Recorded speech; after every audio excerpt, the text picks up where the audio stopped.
मैं राहुल सिंह रचित MS classes से आज एक डेरिवेशन लेके आए हैं क्लास 12 चैप्टर फर्स्ट फिजिक्स का electric field intensity due to electric dipole in axial condition. चलिए बेटा देखिए हमारा जो आज का डेरिवेशन है electric field intensity due to electric dipole. इसमें हमें आज जो डेरिवेशन करना है वो एक्सियल कंडीशन का डेरिवेशन करना है। तो एक्सिस के किसी पॉइंट पे निकालना है। तो सबसे पहले हम समझ लेते हैं कि एक्सियल कंडीशन क्या होता है और इक्वेटोरियल कंडीशन क्या होता है।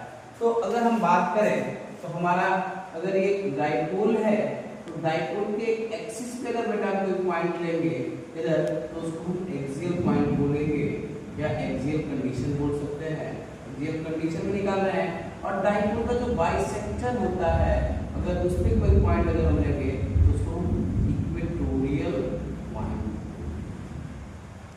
तो आज का जो हमारा डेरिवेशन है वो एक्सियल पॉइंट पे है। देखते हैं कि कैसे इसको हम डिराइव करें।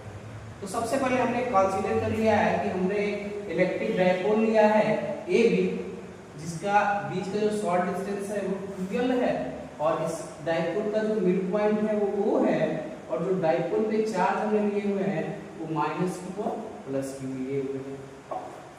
मिड पॉइंट से जो -q की डिस्टेंस होगी वो भी L होगी और +q की डिस्टेंस जो होगी वो भी L होगी। अब हम कंसीडर करते हैं कि डाइपोल के मिड पॉइंट से r डिस्टेंस पे एक पॉइंट P है जहां हमें electric field intensity find out करनी है। तो अब हम क्या करेंगे सबसे पहले +q और -q से डिस्टेंस निकालेंगे कि P की डिस्टेंस क्या है। तो सबसे पहले अगर हम देखेंगे +q से तो +q से ये डिस्टेंस क्या हो जाएगी r - l और -q से ये डिस्टेंस हो जाएगी r+। क्लियर।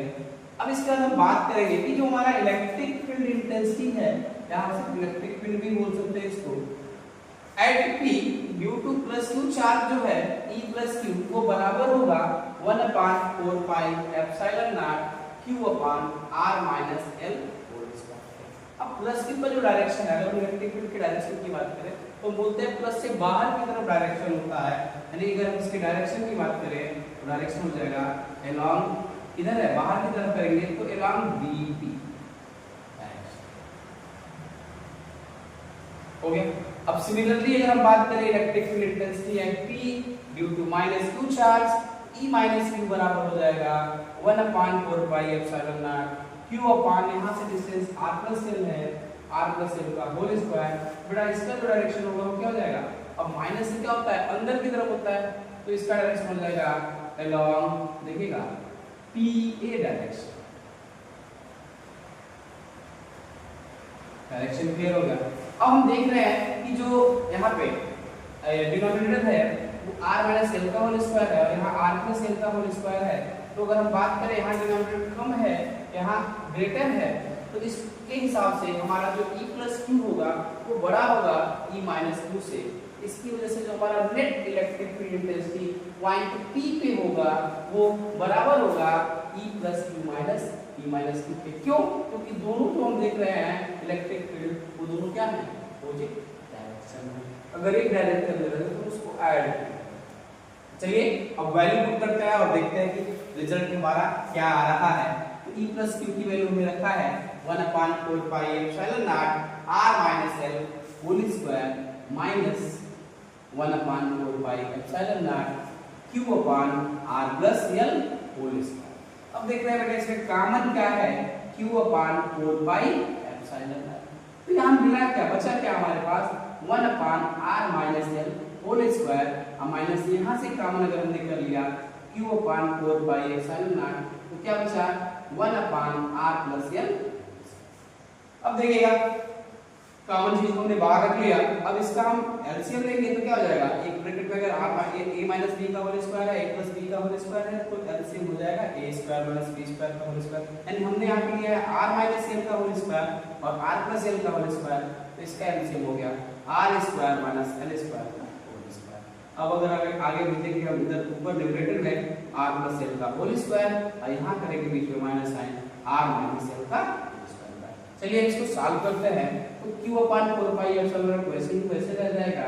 यहाँ ये r+l का होल स्क्वायर है तो हम इसका फार्मूला यूज करते हैं, यानी a प्लस बी के होल स्क्वायर का formula a square plus b square plus 2ab। तो यहाँ क्या हो जाएगा r square plus l square plus 2lr, और यहाँ देखिएगा माइनस साइन है और a माइनस b का होल स्क्वायर है, तो r square minus l square plus 2lr। अब देखिए यहाँ पे r स्क्वायर प्लस में था, यहाँ माइनस में है, तो ये दोनों एक दूसरे को कैंसिल कर देंगे, ये स्क्वायर भी कैंसिल कर देगा, लेकिन ये 2lr और 2lr कितने lr हो जाएंगे 4lr। देखिएगा नेक्स्ट टाइम क्या लिखी गई है q upon 4 pi epsilon not 4lr upon r square minus l square का होल स्क्वायर। अब सेम चीज हम e को कैसे लिखेंगे बेटा, देखिएगा यानी अब हमारा जो e है e को लिख सकते हैं 1 upon 4 pi epsilon not 4lr को कैसे लिखा जा रहा है, देखिएगा 2 into q into 2l into r। q into 2l इसलिए लिख रहे हैं क्योंकि हमें यहाँ पे क्या बन जाएगा q into 2l हमें डाइपोल मोमेंट दे देगा, तो हमारा जो एक्सप्रेशन है e इक्वल्स टू हो जाएगा 1 upon 4 pi epsilon nought 2pr अपान r square minus l square का होल स्क्वायर, और e का जो यूनिट होता है वो होता है न्यूटन पर कूलम, यानी हमारा electric field intensity due to electric dipole in axial condition का जो एक्सप्रेशन आ रहा है e वो आ रहा है 1 upon 4 pi epsilon nought 2pr अपान r square minus l square का स्क्वायर।